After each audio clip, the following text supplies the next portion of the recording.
Mariajo.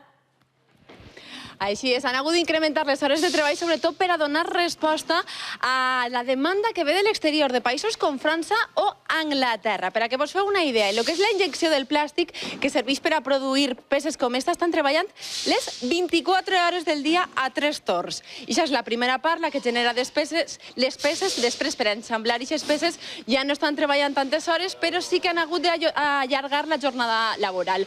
Lo normal en aquesta època seria estar treballant fins a les 5 de la vesprada, ara allarguen fins a les 9 de la nit.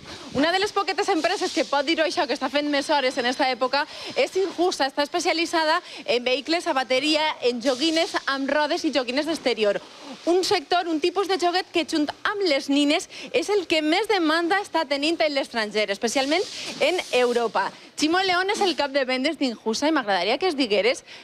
És una de les poquetes empreses que pot dir això de que en alguna part està incrementant les vendes. Conta'ns, quina és la imatge que té el joguet espanyol en l'estranger? Bueno, la imatge des de sempre ha sigut molt bona, no? Sempre hem transmitit qualitat, disseny i sobretot molta seguretat en tots els nostres productes. Importantíssim perquè vas més xicotets, això segur. Sí, clar.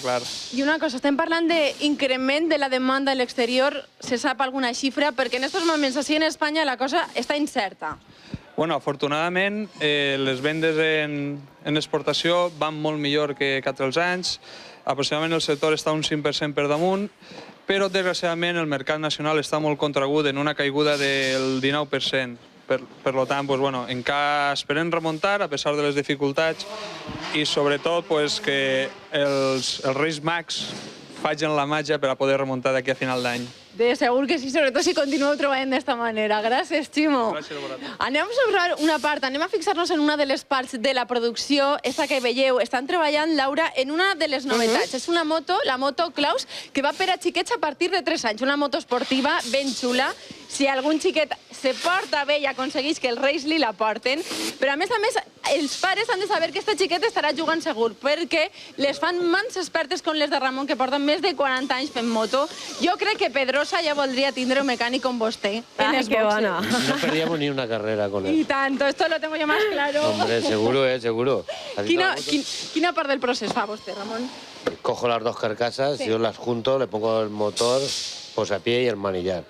Se la paso a mi compañero que la acaba de... ¿Y cuánto terminar. rato? Porque yo veo una moto de estas y lo veo tan complicado. No, pero es que son muchos años ya haciéndola y entonces ya lo tienes ya demasiado hecho esto. Lo que decía yo, como Pedrosa le fiche, se lo lleva.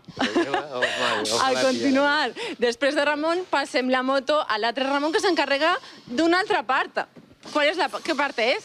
Pues yo sigo cerrando la otra media moto, la enchufo, le pongo la batería y compruebo que vaya. Ay, podemos quemar rueda, a ver cómo suena.